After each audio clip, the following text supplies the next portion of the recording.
Okay, we're on top of the Meers fault, and basically it runs about 300 that way and about what, 120 that way. And what you see is this big lump right here. Okay, there is a lot of alluvial deposit. If you pull out that map a little bit later and look, does it look funny how we kind of have lumps of dirt here and ground? I mean, does that kind of look normal to you? What you'd expect? But basically it runs right this way. Did anybody see where it crosses the intersection up there? No. When you go back up there, on the northeast side of the road, you can just see just a little ridge line there. They've actually dug a tank on the south side of the fault there, a little pond in the corner of that field. Now, back in 1985, Dr. Donovan, in doing his research up here, they got permission from this landowner. I think his name, he lives up here, his name is Jones. They got permission, and what they did about 200 meters over that way, they actually dug a trench right across the fault that was 19 meters, 60 feet long, and about 15 feet deep. And they did a cross section of that to find out what was there, and that's how they determined the alluvial deposit here. Now, most people, when I bring them out here and they say, there's a fault here, they go, where's the crack in the ground? And what happened to the crack in the ground? It fills in. What happened to it? They built a road on it. Well, even if you look over here, there's not a crack in the ground. Where's the crack in the ground? It just fills in. Yeah, filled in. It's just deposition. And, you know, this thing has been here for a long time. Well, how do we end up with a fault here that runs all the way from Saddle Mountain all the way down to 281, back over there where it cuts off of I-44? Well, remember we talked about the geologic processes this morning, because that kind of stole my thunder for this afternoon, and you caught me in class. Remember we talked about the rhyolite, how we had the subsidence subsiding, and then we had the eventual filling in of deposition over millions of years. We know how long a million years is now, right? A long time. And we quit it in days. And all that deposition created all that temperature and pressure to cause that uplifting. It cooled down inside the Earth's core, and then we had that eroding away, leaving that up there, right? That was one issue that happened. The other issue that we have is you can really see it on the drive up here. It's kind of hard now because vegetation. That's why in January it's much better to do it, because you can actually see the slick hills up there where the windmill farms are.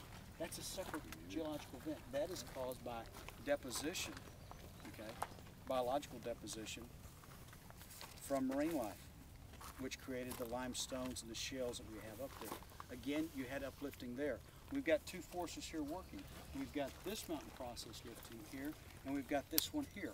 This one is igneous, and this one is sedimentary, and it's also somewhat metamorphic because we're coming within a contact zone where we have the igneous coming in contact with the sedimentary. It's going to give us some metamorphic.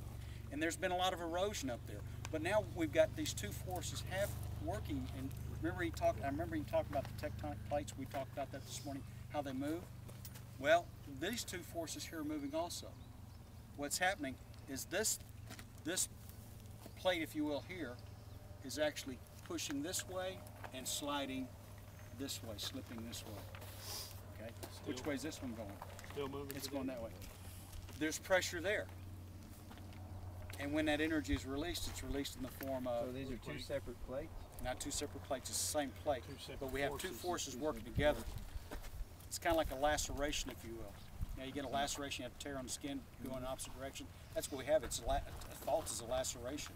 So you got this laceration occurring, and all it takes is that pressure to build up, and eventually so much pressure to build up, and it slips, and we get an earthquake.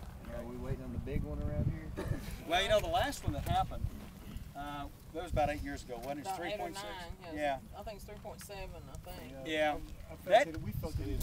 Yeah.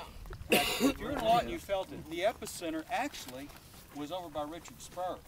Now, everything I read and that Donovan has said in all of his research is basically from about here, because remember we're talking geologic terms, this area here, this point here, this huge area here, east of and southeast of here is basically what they consider the inactive zone. The active zone being back that way. But the most recent quake we had was at the far extreme, which was Richard Spur. How do they determine the epicenter? The seismograph. Seismograph. I know, but where's S&P three? waves. It has to Do have we have three. three around here? You gotta have three to do Okay, it. we can pick up seismic activity in California on the East Coast from this one right here. So really? they They're picked it that up from sensitive. California. Huh? They picked the one that. Yeah. Matter of fact, when they drop huge ordnance here, they can pick up like 500,000-pound bombs when they drop from the Quanah Parker Range. They'll actually pick them up on a seismograph, and that's when the people are in the seismograph out there talk to people in the seismograph here, talk to the people at Lawton. What are you guys doing? Yeah. Okay, because it will actually pick up those Or if disturbances. they're blasting at a gravel pit, that shows up The too. Lisi will also show up on if you go out to the seismograph out of Meers, they'll actually mark on there. They'll come back and mark on those waves what that was. If it was artillery firing or the Lisi was doing some blasting, they will mark. In other words, they talk to folks and mark that down so they track that. So we can do that, and we can triangulate and find where that epicenter is again by using the S&P waves. They don't know where all the faults are yet. They're still finding them. They just found one underneath New York City. That's nice. Right.